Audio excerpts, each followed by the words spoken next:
we're looking at the weed cassia, which is sometimes called Easter cassia, because we're filming this towards the end of March. Easter's very soon, and this is the most beautiful yellow flower that you see in many places in Pittwater, and although it's not a noxious weed, it still is a weed of bushland, and it's worth being able to identify it and understand how you can control it.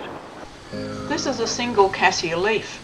Notice how the leaflets come off the stem opposite each other in 4 pairs.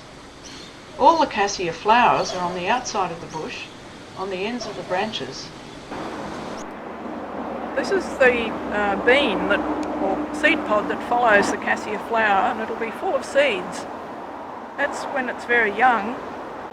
The pods are the problem because they look a bit like beans. This is just a young one, and when it's ripe it will be brown and papery looking, but it'll have hundreds of seeds inside it which will drop down or be spread by birds and animals.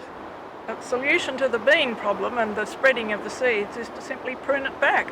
So when the flowers are finished and you can see these beans starting to grow, just go all over the outside of your cassia bush and trim off all the beans, all the shoots with beans and all the old spent flowers, and you can have cassias again next year, and you won't have spread any of the seeds of this plant into the bush.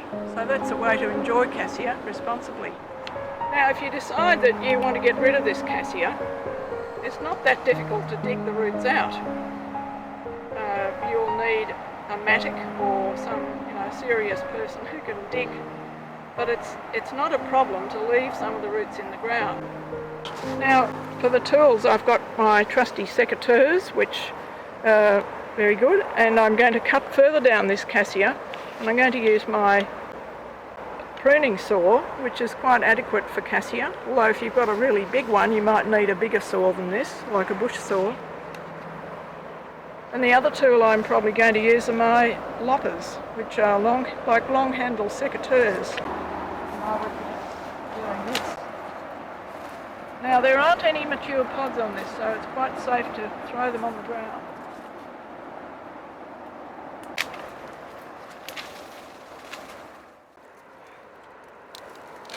About as thick as you can do with the loppers.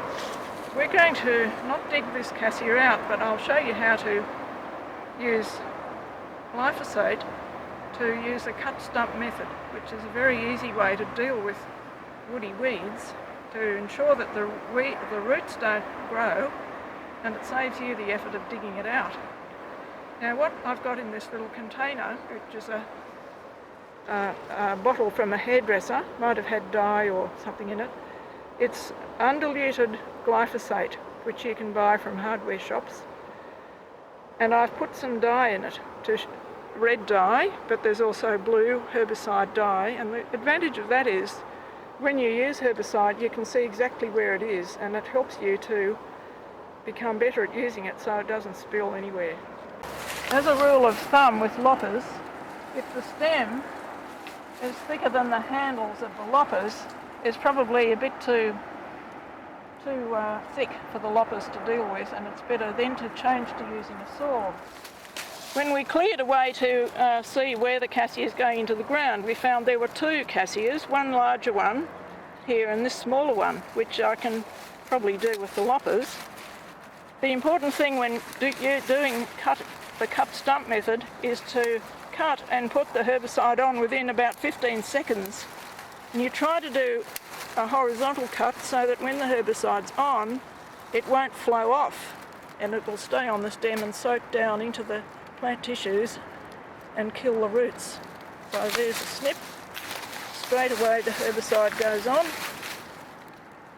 just as little as we can manage. See, we try not to let it trickle down anywhere. And now this one's a bit big, so I'm going to have to saw it quickly as I can.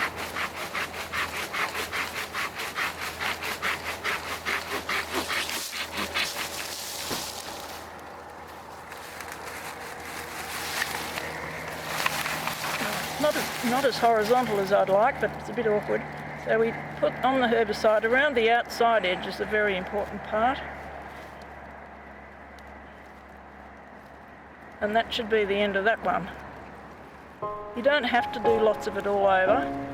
You can just see that it's soaking in around the edges. And that should be the end of that cassia.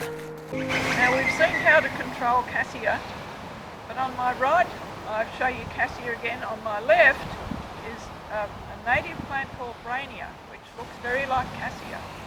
Here there's a small one, but right here on my left is quite a tall one. The leaves come off the stem, not in pairs, but alternately along the stem. One side, then the other side. Another big difference is the fruit. Brainia fruit are here like a little round berry, and the flowers are tiny little things that you can hardly notice, and they come off. Wherever there's a leaf, you can get a little flower or a little fruit. And you see that there's no pods or beans on this plant. The flowers and fruit are completely different from cassia. So now you know how to control cassia and enjoy it, and how to identify brainia, the native lookalike, and save the bush.